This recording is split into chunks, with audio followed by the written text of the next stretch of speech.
રેખાઓ ચેપ્ટરની અંદર સ્વાધ્યાય 10.3 જે છે એની અંદર આગળ વધીએ. અત્યારે જે કંઈ પણ દાખલાઓ ગણીએ છીએ દાખલાઓ બધા જ અગત્યના. જે દાખલાઓમાં જરૂર જણાય 2 વખત લખજો. બરાબર છે. ચાલો સૌથી પહેલા દાખલાની અંદર આપણને કીધેલું છે કે 1,3 બિંદુમાંથી આ રેખા પર દોરેલા લંબનો લંબપાદ શોધો. પ્રશ્ન સમજીએ.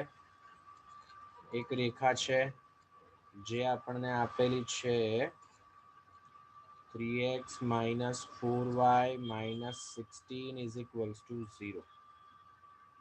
રેખાની બહારનું એક બિંદુ છે બિંદુ એ, જેના યામ આપણને આપેલા છે 1,3. આ બિંદુમાંથી રેખા પર જે લંબ દોરીએ, બરાબર છે, તો એ જે જગ્યાએ છેદે એ છેદ બિંદુ જે છે એને આપણે કહીએ છીએ લંબપાદ. બરાબર છે. ધારો કે આ છે બિંદુ બી, જેના યામ શોધવા છે. બરાબર છે. આ છે ફોર એક્ઝામ્પલ રેખા એલ. તો જે માહિતી આપેલી છે એને પહેલા તો જરા સારા શબ્દોમાં લખી લઈએ કે ધારો કે રેખા એલ 3x - 4y - 16 = 0 છે. A13 આપેલ બિંદુ છે.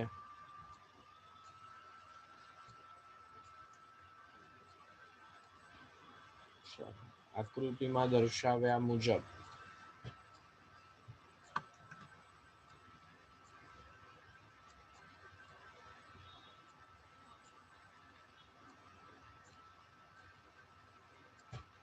A13 માંથી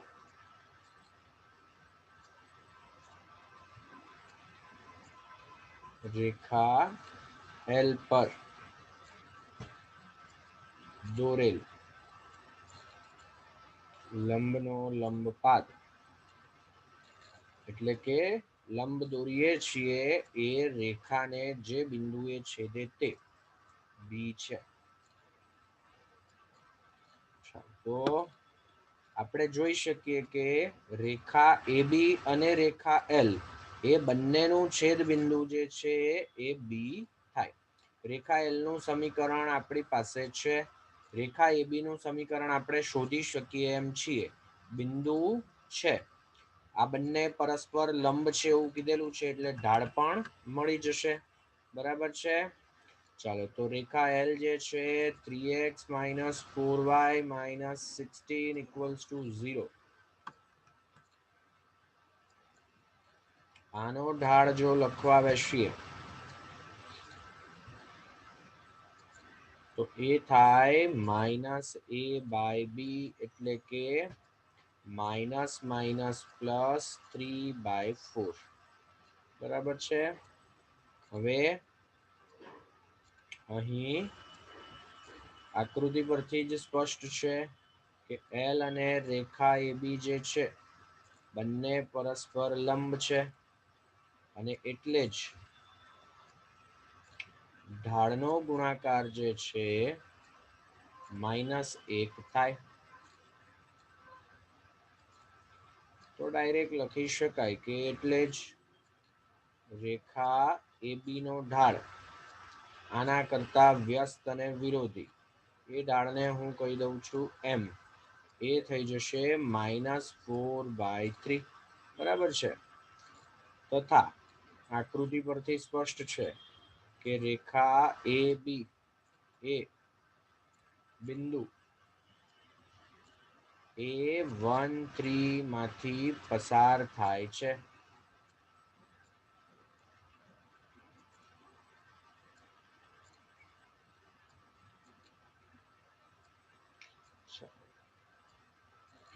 તો રેખા એ બી નું સમીકરણ y - y1 = m * x - x1 મુજબ y minus 3 is equals to m એટલે કે -4/3 કૌંસમાં x minus 1 ચોકડી ગુણાકાર કરી દઈએ 3y minus 9 is equals to -4x minus +4 -4x આ બાજુ જાય તો +4x +4 આ બાજુ અથવા તો -9 છે અને આ બાજુ લઈ લઈએ તો +9 એટલે આ થઈ જશે 13 બરાબર છે આને કહી દઈએ આપણે સમીકરણ 1 આને આપણે કહી દઈએ સમીકરણ 2 બરાબર છે એ અને બી દ્વિચલ સુરેખ સમીકરણ છે 1 અને 2 દ્વિચલ સુરેખ સમીકરણ છે તો લોપની મદદથી સાદું રૂપ આપીએ બરાબર છે ચાલો સૌથી પહેલું સમીકરણ 3x - 4y - 16 = 0 આ સમીકરણને હું લખું છું આ સ્વરૂપમાં બરાબર છે =16 કરીને લખી દઈએ અને બીજું જે સમીકરણ છે એ છે 4x + 3y = 13 ચાલો તો y ના સહગુણક પરસ્પર નિશાની વિરુદ્ધ છે તો એ સરખા કરીએ તો આ સમીકરણને 4 વડે ગુણીએ અને આ સમીકરણને સોરી y ના સહગુણક સરખા કરવા છે તો આને 3 અને આને 4 વડે ગુણવા પડશે પેલામાં x ના સહગુણક સરખા થશે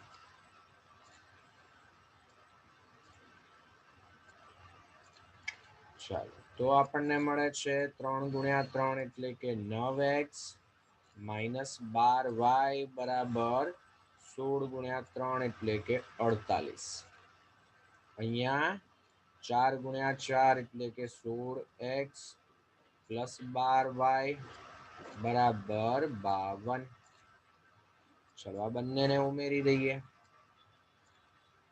માઇનસ અને +12y છે કેન્સલ 9 + 16x એટલે કે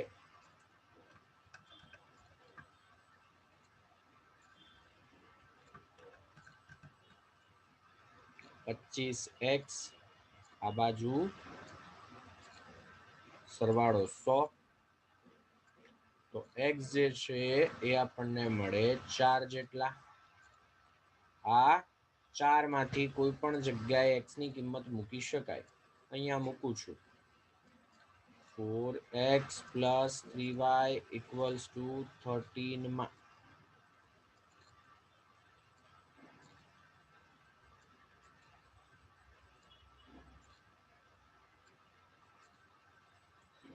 x = 4 મૂકતા આપણને મળે છે 16 + 3y = 13 એટલે કે 3y જે છે એની કિંમત -3 જેટલી અને એટલે જ y જે છે -1 તો હા એક લાઈન જરા અહીંયા લખી દઈશું બરાબર છે કે છેદબિંદુ કેમ શોધ્યું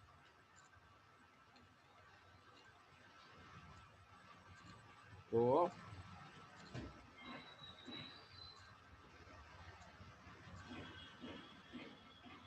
આકૃતિ પરથી L અને રેખા AB નું છેદ બિંદુ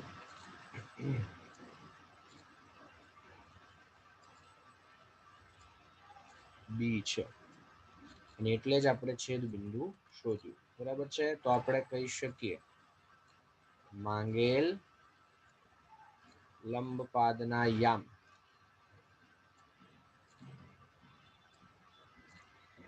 x યામ 4 y યામ -1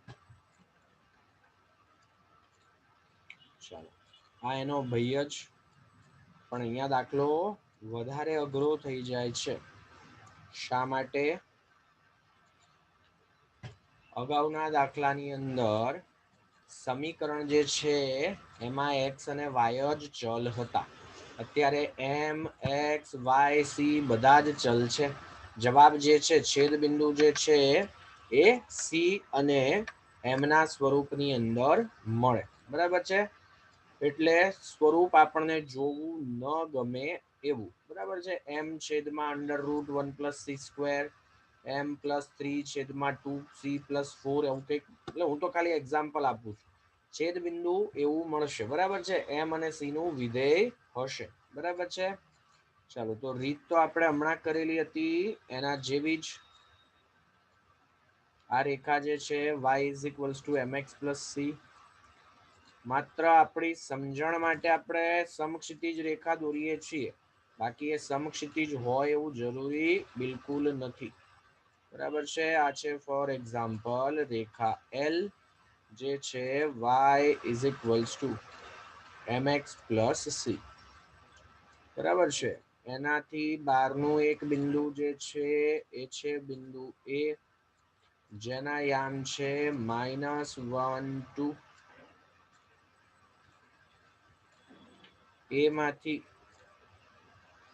રેખા એલ ઉપર લંબ દોરીએ જો, તો લંબનો લંબપાદ જે છે એ છે ધારો કે બિંદુ બી. તો હવે અગાઉના દાખલાની જેમ જ રેખા AB નું સમીકરણ મેળવવું પડશે અને આ બંનેનું છેદ બિંદુ પણ શોધવું પડશે. ચાલો, તો સૌથી પહેલા તો રેખા એલ જેનું સમીકરણ આપી દીધેલું છે y mx+c.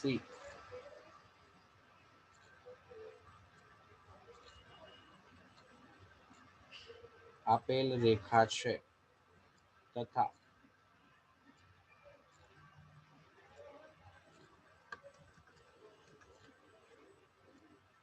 રેખાની બહારના બિંદુ એ -1, 2 માંથી રેખા એલ પર દોરેલ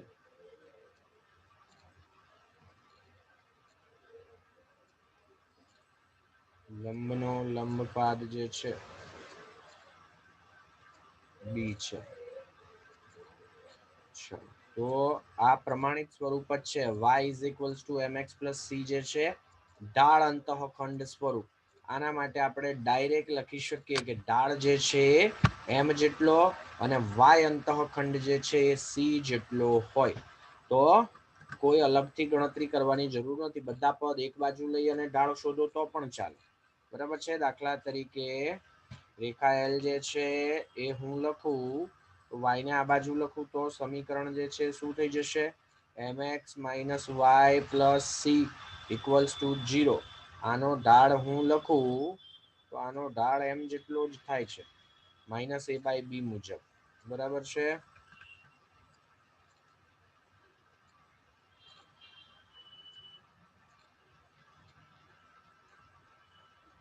a એટલે કે x નો સહગુણક, b એટલે કે y નો સહગુણક, એમ જેટલો જ થાય. બરાબર છે. અગાઉના દાખલાની જેમ જ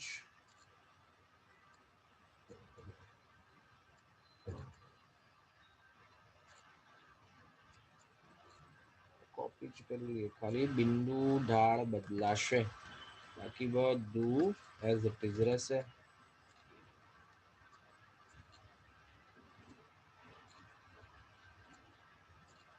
ચલો, એલ અને રેખા AB જે છે પરસ્પર લંબ એટલે ઢાળનો ગુણાકાર -1. તો અહીંયા ઢાળ જે છે એ વ્યસ્ત અને વિરોધી. અહીંયા એમ હતો તો અહીંયા -1/m. સાથે સાથે આપણને આપ્યું કે એ -1/2 માંથી પસાર પણ થાય છે. સ્પષ્ટ જ છે કે રેખા AB છે એના ઉપર આવેલું એક બિંદુ એ -1, 2 હોય. બરાબર છે. તો એનું સમીકરણ જો લખવા બેસીએ આપણે,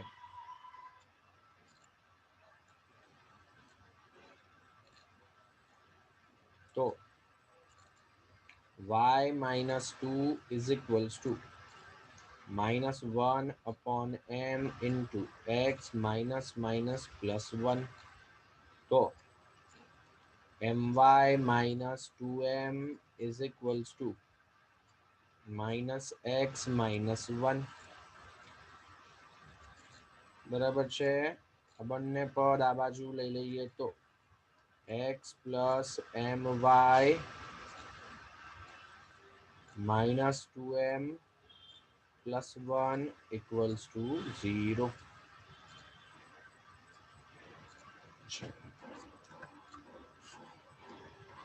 હવે આ બંનેનું છેદ બિંદુ શોધવાનું છે. ચાલો એ પણ લખી દઈએ.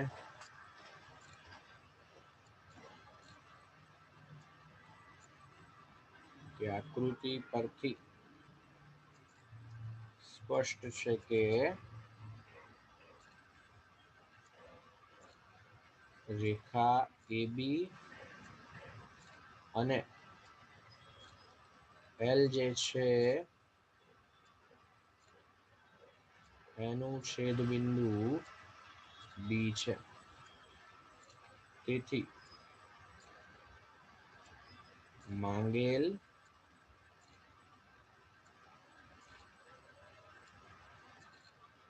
લંબના લંબપાદ માટે સૌપ્રથમ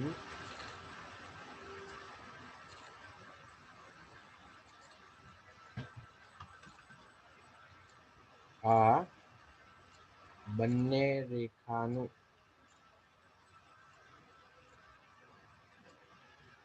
છેદ બિંદુ શોધવું પડે.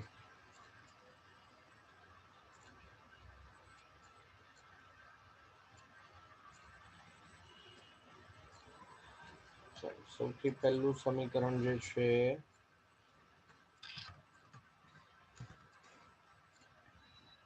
પછી વિચાર કરીએ કે કોને શેના વડે ગુણવા.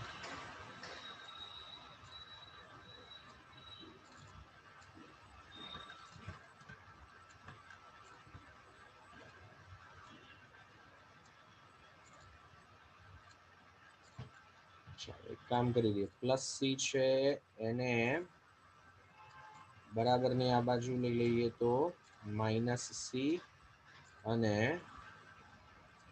આ બંને બરાબરની આ બાજુ લઈ લઈએ તો 2m છે આ બાજુ જશે તો પ્લસ 2m minus 1 મળી જાય. બરાબર છે.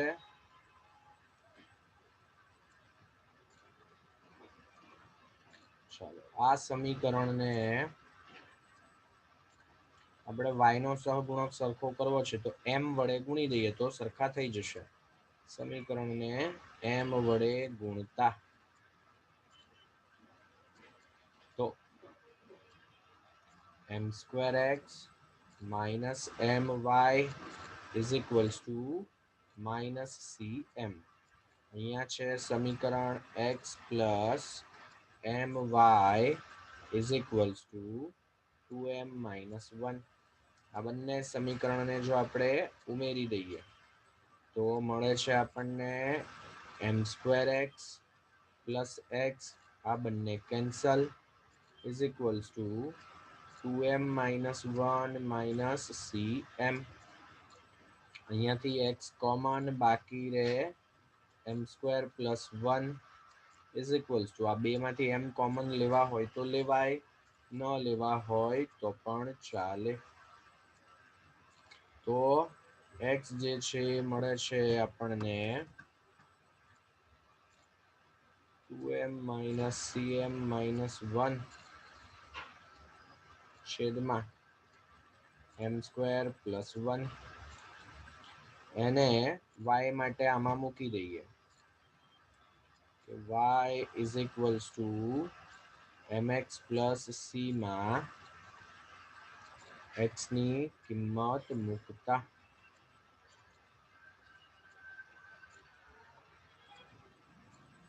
તો y જે છે આને m વડે ગુણીને લખીએ તો 2m square minus cm square minus m છેદમાં m square plus 1 plus C.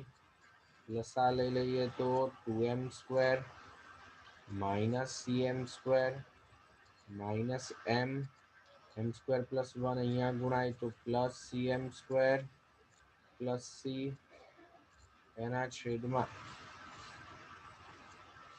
m square plus 1 cm square cancel એટલે બાકી રહેશે 2m square minus m plus C છેદમાં m સ્ક્વેર પ્લસ 1. દાખલો અઘરો એટલા માટે લાગે કે છેદ બિંદુ જે છે ને સી અને એમ ના સ્વરૂપમાં આવ્યા, કારણ કે રેખાઓના સમીકરણ જે છે એ જ આપણને સી અને એમ ના સ્વરૂપમાં મળ્યા. તો માંગેલ લંબપાદ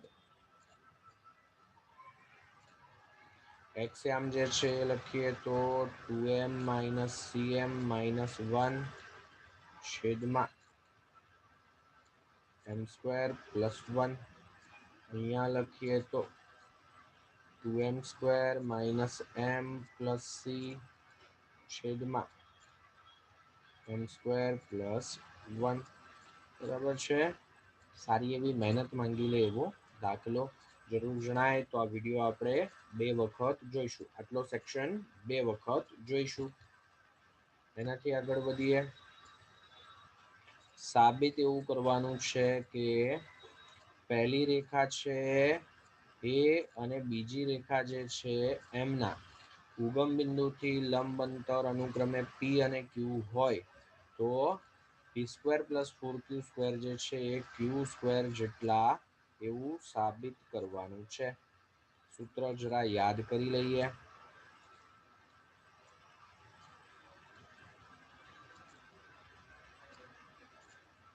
કે બિંદુ એ એના યામ હોય x1 y1, રેખા L જેનું સમીકરણ ax plus by plus C equals to 0.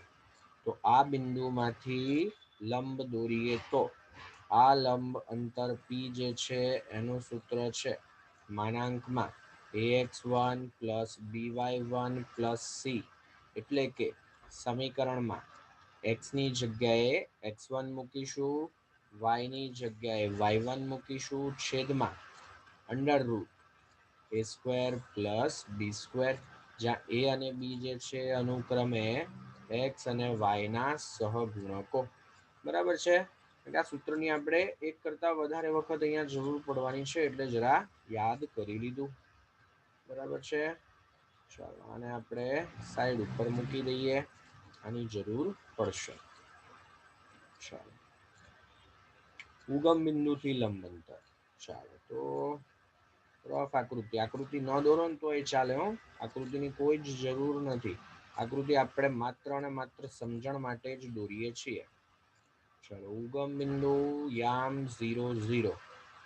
બરાબર છે. આપણે આમાં ax plus by plus C સ્વરૂપે રેખાને લખીએ છીએ એટલે x cos થીટા, આને હું કહી દઉં છું કે આ છે ધારો કે રેખા L, x cos theta minus y sin theta minus k cos 2 theta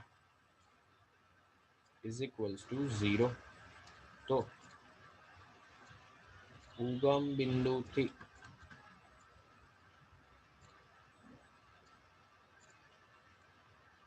રેખા L વચ્ચેનું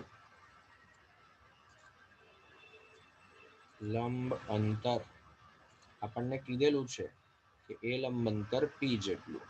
તો પી બરાબર આ સૂત્રની મદદથી લખીએ. આ સૂત્ર મુજબ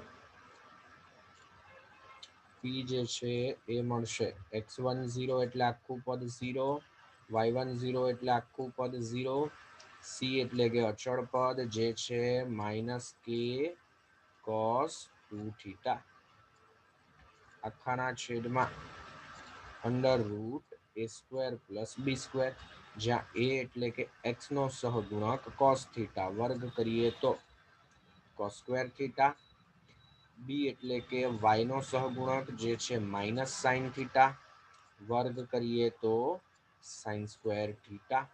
મારે જરૂર છે પી સ્ક્વેરની, બરાબર છે.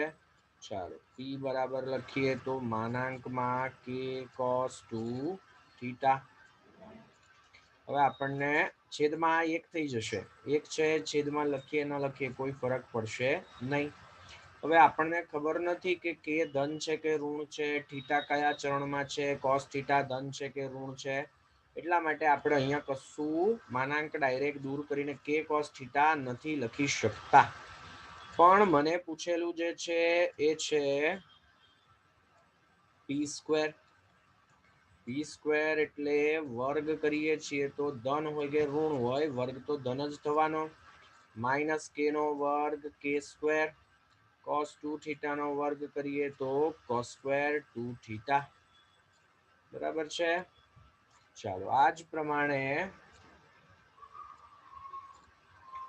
આકૃતિમાં નાનકડો ફેરફાર. ફરી એક વખત કહીશ, આકૃતિ જરૂરી નથી, બરાબર છે.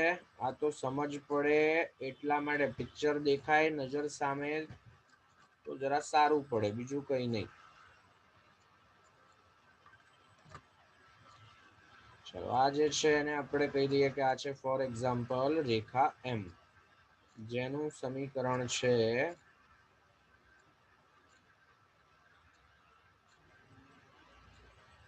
x sec theta plus y cosec theta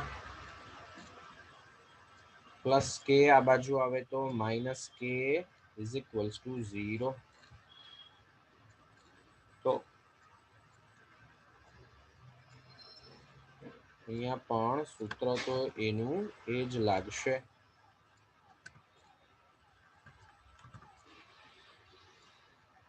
આ સૂત્ર મુજબ લખીએ, બરાબર છે. ફરક ખાલી એટલો કે આ રેખાને આપણે નામ આપ્યું છે રેખા એમ. પી નહીં પણ આ લંબ અંતર જે છે એ છે ક્યુ જેટલું. તો ક્યુ બરાબર ax1 પ્લસ by1 તો ડેફિનેટલી 0. અચળ પદ જે છે એ છે સિમ્પલી માઇનસ કે છેદમાં એ અને બી જે છે એમના સહગુણકો લખીએ તો એ જે છે સેક અને કોસેક, એમનો વર્ગ કરીએ તો sec square theta plus cosec square theta. ચાલો કામ કરીએ, વર્ગ કરી જ દઈએ, જરૂર છે જ વર્ગની. ક્યુ સ્ક્વેર બરાબર માઇનસ હોય કે પ્લસ હોય, કે સ્ક્વેર ધન જ હોવાના. છેદમાંથી વર્ગ અને વર્ગમૂળ કેન્સલ, એટલે આ થઈ જશે sec square plus cosec square theta. જેમને સાઈન અને કોસમાં જો ફેરવી દઈએ તો આ છે 1 cos સ્ક્વેર છેદમાં 1 sin સ્ક્વેર. તો ક્યુ સ્ક્વેર બરાબર લસા લઈ લઈએ છેદમાં, જો તો sin square theta plus cos square theta આખાના છેદમાં લસા જે છે cos square theta sin square theta. sin square plus cos square જે છે 1, છેદનો છેદ અંશમાં. તો ક્યુ સ્ક્વેર જે છે આપણને મળે છે કે square cos square theta sin square theta. આને કહી દઈએ સમીકરણ 2. ચાલો ડાબી બાજુ જે છે એ જો લખવા બેસીએ તો ડાબી બાજુ છે પી square plus 4 times Q square. પી સ્ક્વેરની કિંમત લખીએ જો તો પી સ્ક્વેર આપણને મળ્યા છે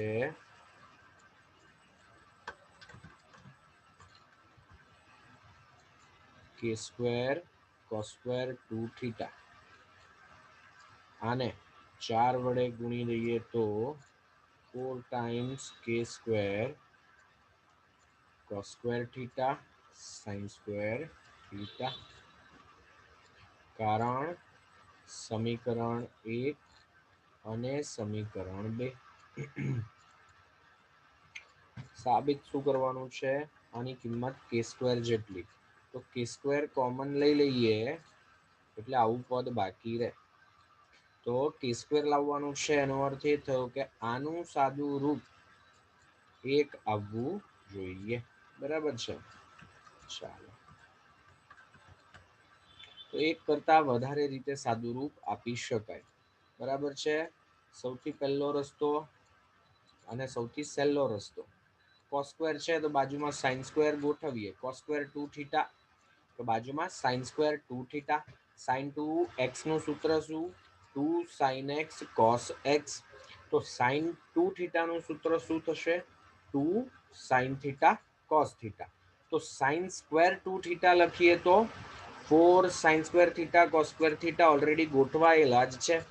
સૌથી સહેલો અને સૌથી ઈઝી એપ્રોચ. બરાબર છે? કે સ્ક્વેર કોમન, આને લખીએ તો cos square 2 theta plus 4 sin square theta cos square theta. કે square as it is, cos square 2 theta જે છે એ પણ એઝ ઇટ ઇઝ. આની જગ્યાએ લખીએ તો 2 sin થીટા cos થીટા આખાનો વર્ગ. sin 2x ના સૂત્રને આધારે લખીએ તો cos square 2 theta plus 4 sin square theta, sorry પાછું આનું જ પદ આવી જશે. આની જગ્યાએ લખીએ તો sin 2 થીટા વર્ગ છે એટલે આ થઈ જશે sin સ્ક્વેર 2 થીટા. સૂત્ર છે આપણી પાસે sin 2x નું, 2 sin x cos x. તો રિવર્સમાં પણ વાપરી શકાય. sin 2x ની જગ્યાએ આ લખી શકાય તો 2 sin x cos x ની જગ્યાએ sin 2x લખી શકાય. sin square plus cos square સ્વરૂપ જે થઈ જશે 1. તો જમણી બાજુ કે સ્ક્વેર લાવવાના હતા એ મળી ગયા. બરાબર છે? ચલો, તો આજનું લેક્ચર જે છે આપણે અહીંયા સુધી રાખીએ છીએ. હોમવર્કમાં કોઈ જ દાખલો આપતો નથી. જે દાખલાઓ આપણે ગણ્યા, ત્રણ દાખલા ગણ્યા આઈ થિંક, પણ ત્રણેય દાખલા સારી એવી મહેનત માંગી લે તેવા. બધા જ દાખલાઓની પૂરતી પ્રેક્ટિસ કરજો. જરૂર જણાય એ દાખલો 2 વખત લખજો. એટલીસ્ટ જરૂર જણાય એટલા સ્ટેપ 2 વખત લખજો. બસ આજે એ જ તમારું હોમવર્ક છે. બરાબર છે? ચલો, તો આજે અહીંયા સુધી રાખીએ.